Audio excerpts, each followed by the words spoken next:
welcome to the 101 on Sports here on Fox 2. I'm Randy Karraker. It's great to have you with us for another week of talking sports. And one of the all-time greats in St. Louis media is retiring after 48 years at the St. Louis Post-Dispatch. He is Jim Thomas. For the last half dozen years or so, he covered the St. Louis Blues. And first of all, thanks for stopping by. Second of all, congratulations. Thank you. Quite a career. Let's go back 48 years. What was the first thing you covered at the St. Louis Post-Dispatch? Well, I started out what they call stringing at the St. Charles Post.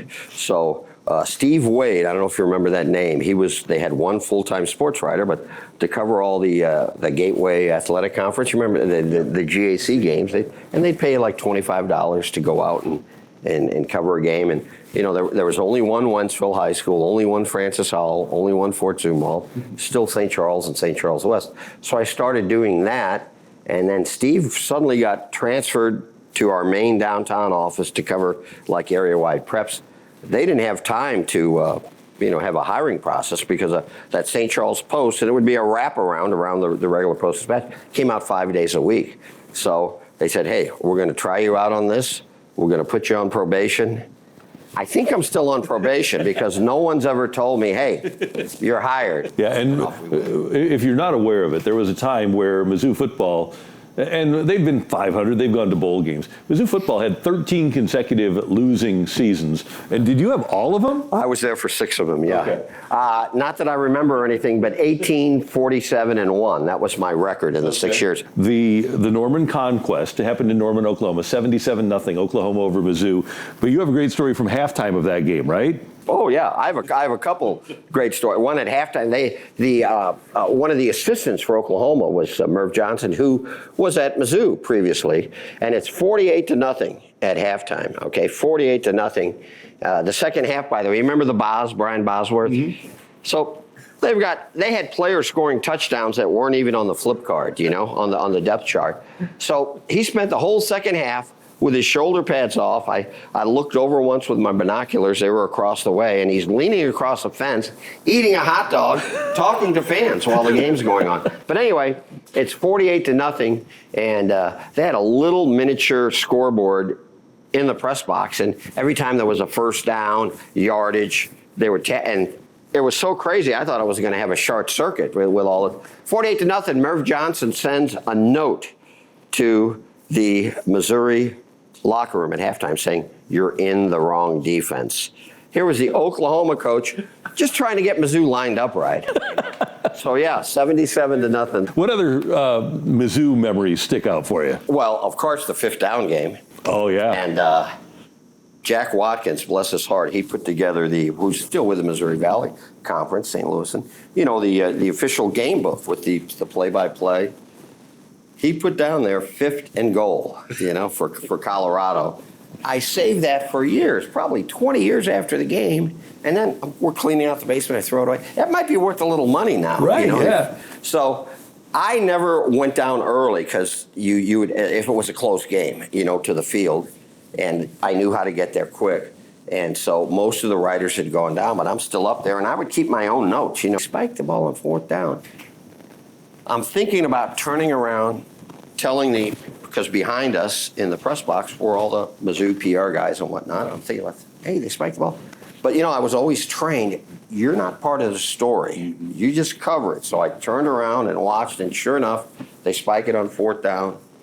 They score on a quarterback sneak. Either the Missourian or the Columbia Tribune had a great series of photos. He didn't score on 5th down. Right. He's back there, he's down, and it showed he wasn't in. So then I go down, and by the time I reach the field, fans are chasing.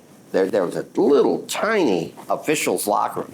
They are literally chasing the officials. And then you leave Mizzou and you're put on the NFL beat before we have a team. After we've lost the football Cardinals in St. Louis and before the Rams came here, you were, what a story. And we could go on for hours here talking about messing up the expansion process. Right. So I get transferred and they said, listen, we need this expansion thing. Looks like it's got some legs to it. We need to kind of keep track and cover some games, go to some games. Kind of get familiarized with the league, go to the league meetings. We're going to send you to the Super Bowl. I'm like, oh, that's great. And so that was 91, and it was a long drawn, so many owners meetings. that you'd go with, and it wasn't until the fall of '93. Remember, they named Carolina, Charlotte, and they gave St. Louis, it was in October of '93, they gave St. Louis an extra month. Get your act together, because there was a lease squabble, and they brought in a money man, because the longer the league delayed, the more expensive the franchise fee became, the expansion fee. They brought in a money man, James Bush Arthwine, and he and Jerry Clinton are kind of arguing for control, and then it all collapsed in November. And they gave the second franchise. Remember, Jacksonville had dropped out because they couldn't sell. They had that season ticket, just to gauge the interest. And Tagliabue, I guess, sensing trouble in St. Louis, talked them to get back in the race. And so actually Jacksonville should have been the team. So anyway, beginning of '94, just a couple months after the expansion thing fell apart, Mike Smith, I think he was either a deputy sports editor or a sports editor. He sits down with me and he says, I want you to be the football's done. They're not getting a team. I want you to be the second Cardinal baseball guy, which obviously is a great honor. And I said to him, I said, there may be something with Los Angeles and the Rams. It looks like John Shaw wants to leave. Why don't we go one more year, and then if nothing happens with the Rams, then I'll. So yeah, I could have been all these years. Could have been shagging quotes for Rick Hummel in the press box. But sure enough, the Rams moved here, and it's like I said, we were talking before we went on just how maybe one door closes and another one opens, and that's how I started covering football. I need you to tell the story about, and this is a long time ago, but you go, is it to Kansas City, you and Bernie Miklasz, and you run into John Shaw? Yeah, we see him in the press box. It was DeMarco Farr's first game, by the way, and DeMarco tells a great story. They're playing the Kansas City Chiefs with Joe Montana at the end of his career. This is the '94 season, and he's out there, and DeMarco Farr right across the line of scrimmage, because he's the defensive tackle. You're Joe Montana. You're Joe, because he grew up. He was from the Bay Area. He had Joe Montana posters in his bedroom, and he said Montana looked at him like he was nuts. A big defensive tackle. But anyway, we're in the press box area. All of a sudden, John Shaw comes up. He looks at me and Bernie and says, "Why are you guys here? We're not moving to St. Louis. We're moving to Baltimore." What we all knew, St. Louis had the edge. They had that stadium. It was already a third of the way built because they were building it for the expansion team, and that was a tremendous edge. Baltimore, the other cities that were, remember Memphis tried because they had lost out in the expansion race too. They were all trying to get, but they didn't have a stadium that was under construction. So, and that was kind of our introduction to John Shaw, who's a character. We could do a whole show just on John Shaw. We sure could. This one, though, is on 48 years in writing at the Post-Dispatch with Jim Thomas on the 101 on Sports. He covered the greatest show on turf, and he covered the move of the Rams. We'll touch on that as we roll on here on Fox 2.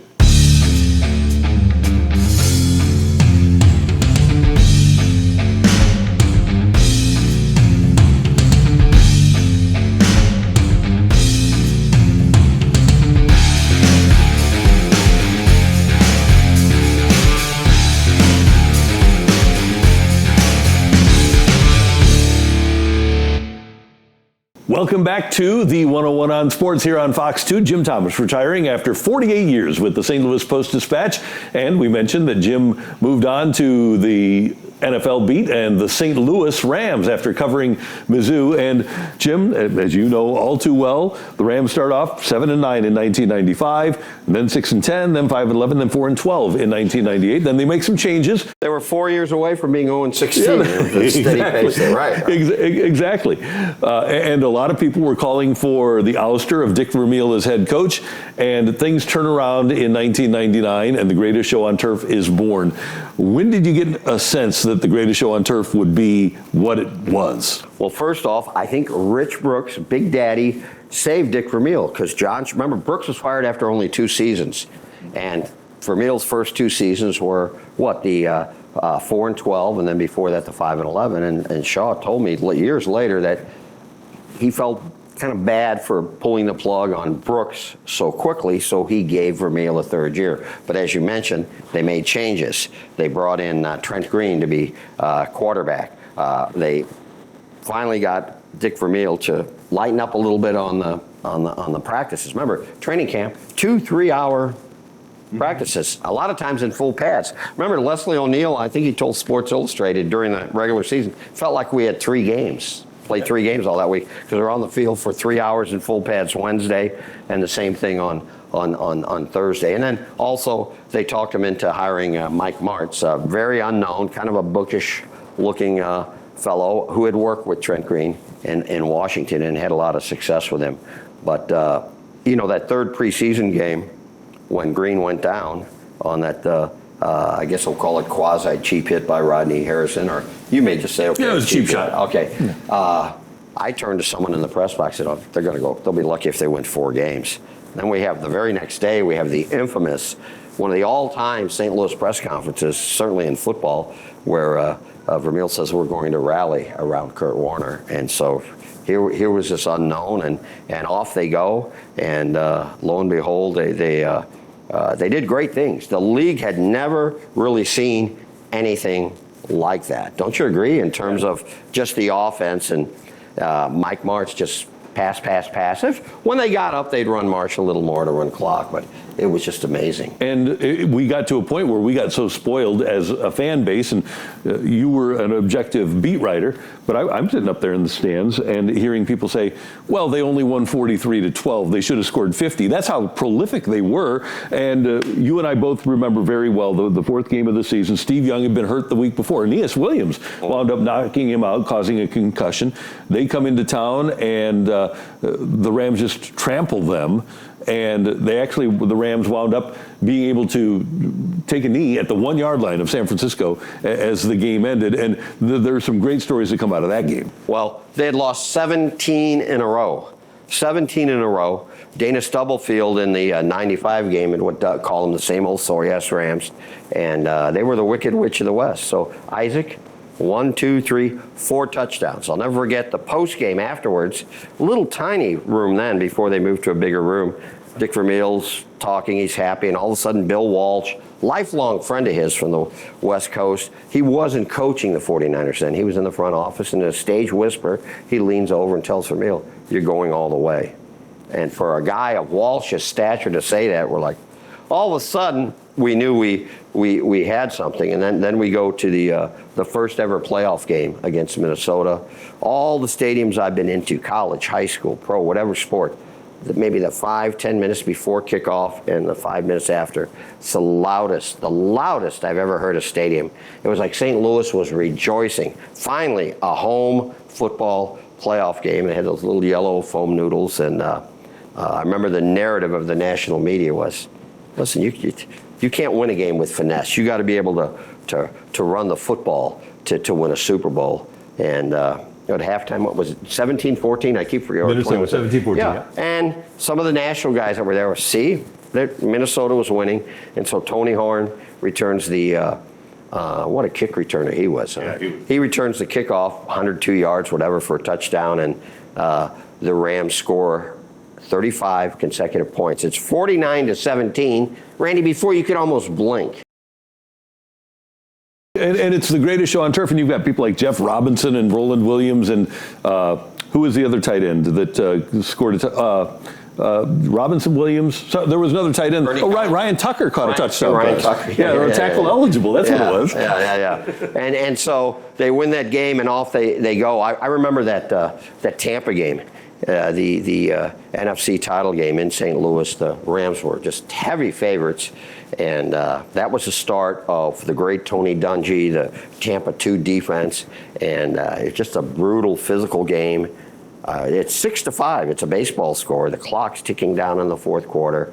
My family had tickets way up in the 400 section. My oldest son, now an Army major, West Point grad, he's crying. He's like 11 at the time because he thinks it's over for the Rams. And then that incredible catch by Ricky Prohl. I think a catch that doesn't get nearly enough credit in terms of the pantheon of great playoff or even Super Bowl catches. I mean, Brian Kelly's tugging at him, should have been pass interference. He catches the ball kind of on his hip, and then he's got to get his feet in bounds. And that corner, you know, for years, some fans had a sign that said Prohl's Place right there, that corner of the end zone. How great is it now that Ricky Prohl's back in town with the Battlehawks being a wide receiver coach? Yeah, and the greatest show on turf lasted through the 04 season. The Rams went 12-4, and then Jim, as the beat writer at the Post-Dispatch, you endure 15-65 over 5 years, and then Stan Kroenke, on the heels of the death of Georgia Frontier, takes over the franchise in 2010. And looking back, Jim, I kind of think that's when the franchise was probably gone. What do you think? Yeah. Looking back, even my relationship with Kroenke changed right after that. He used to be a lot more accessible at owners' meetings when he was waiting to go in. He'd be in the, we'd be in the lobby, just small talk, actually kind of delightful to talk to. And then everything changed in 2010. I could barely get him for an interview. Once a year, I'd maybe get him for a state of the team. He'd always say going in, no questions about moving. And so I'd always butter him up with a few questions and say, so, are you moving the team? And he'd say, no, you had to ask, right? You had to have it on record, and then no comments. But it changed there, and I firmly believe Georgia, a dear lady, very eccentric. Remember backtrack, after they're 6-0 in 99, and then they lose to Detroit and Tennessee. She was a big believer in astrology. Remember, this is happening because, and she told the coaching staff in Charlie Army, because Mercury was in retrograde. So I don't know, any of you astrologers out, maybe there was something to it. But she dies at 80 of breast cancer, just a dear woman, and all her family lived to be 100, all her relatives, her mom and everything, and even though she was 80, everybody thought, oh, she's got a long run left just because of the bloodlines in her family. And like I said, she loved St. Louis. She was a St. Louis guy. The team would still be here. We'd still have the St. Louis Rams that she'd done passed away. And that was that day, January 12th of 2016. I thought in the time leading up to the actual move, I thought that the league would keep the team here. You were covering it. Did you think that was the case? Well, I guess foolishly, maybe even naively, which sounds weird, for I was very much an experienced sports writer then. I thought they would follow the relocation guidelines. And if you read the relocation guidelines carefully, you'd say clearly, Kroenke, the Rams do not meet the guidelines to move the team. But they did. The first vote in Houston was to keep the Rams in St. Louis. And then Jerry Jones went in the room and changed some minds, and they changed the vote. And again, Jerry Jones was going to profit by it because the Legends, yeah, stadium concessions, and not just the hot dogs and beers and popcorn for Joe Fan, but he really made a lot of money with all the luxury suites. And so he had a lot of money to gain. And David Hahn of our news staff, he's now a news editor, he covered the press conference. I was assigned to catch the other owners leaving town and get their thoughts about it. Jerry Jones had a lot to say. I remember crossing paths with Greg Aiello, and Aiello saying, well, St. Louis is a baseball town anyway. Yeah. I always got along well with Aiello, but that burned me. It still bothers me today. St. Louis is a sports town. Yeah, it's a baseball town, but it's a great sports town. And then also the Dallas writers saying, well, this will get Jerry Jones into the Hall of Fame. And I'm like, what? Tearing a football team away from a town? And yeah, I know people from LA are saying, well, you did the same thing. LA, Lee Steinberg tried, the super agent. They never really were able to get any traction. And you can argue pro and con for public financing. LA just didn't do it. They were offering this much to keep the Rams here. St. Louis had built a $300 million football stadium, which was at the time the most expensive football stadium in the world. And then 20 years later? And we all know St. Louis, there's not money growing off trees. $400 million more to build a new stadium, and that wasn't good enough. And it was the lying and the disrespect they showed to St. Louis that still bothers me today. A dying market, it can't support football. That still, they move there, they're playing fine, but that still bothers me, just how they disrespected our town when they left. That's Jim Thomas. He still had some writing to do after the Rams left, though, and found another championship. We'll talk about that as we roll on and head down the stretch of this edition of the 101 on Sports here on Fox 2.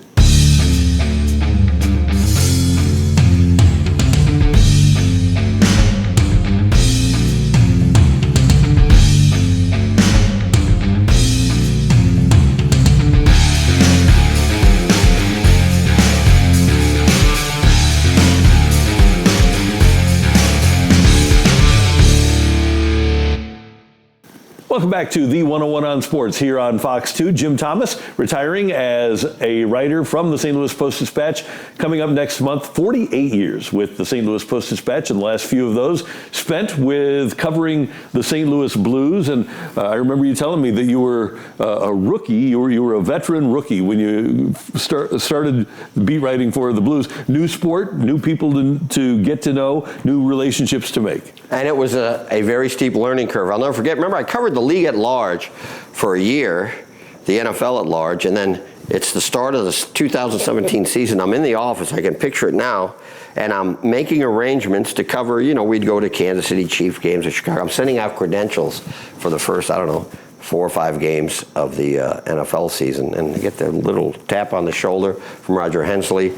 Jeremy Rutherford, the great writer, a hockey writer, was going to the Athletic, and they needed a hockey writer.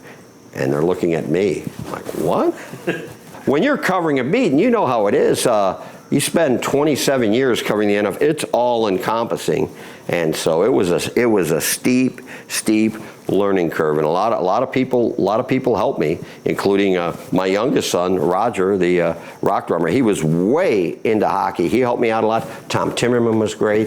Darren Pang, Chris Kerber, and so the second year I was coming out of the fog a little bit for the Stanley Cup run. And now I think I have it down, and now I'm riding off into the sunset. That season-ending interview with Doug Armstrong, I said, boy, I'm going to miss this, and I wish I was 10 years younger, because hockey is fun. What a great late career surprise. And so we have the tremendous surprise of the greatest show coming out of nowhere, with the quarterback coming out of nowhere. 20 years later, we have another great surprise. The Blues were last place in the entire league at the turn of the calendar, January, and then you have this goalie coming out of nowhere. The media day, the day before the Stanley Cup began in Boston, and there's dozens of writers and media around Jordan Binnington, and I asked him about the parallels, and I tell him about what happened with Kurt Warner and how he's in terms of an out. Remember, he was played that previous season with Providence, because the Blues thought so little of him, they didn't even have a spot in their farm system. So I tell him the whole Kurt Warner stuff, and he said, yeah, that sounds like a nice story. Never heard of him. Never heard of Kurt Warner. So that was Jordan Binnington. But what a great season that was, huh? Nobody covered a team, whether it was Mizzou or the St. Louis Rams or the St. Louis Blues, better than Jim Thomas did over the course of a career. Congratulations. Thanks so much for the time, and thanks for your friendship over the years. We had some good times. Yes, we did. A lot of good laughs and a lot of, can't believe they did that, right? Exactly. Thanks so much for joining us. We do appreciate you tuning in to the 101 on Sports here on Fox 2, and we'll see you next week.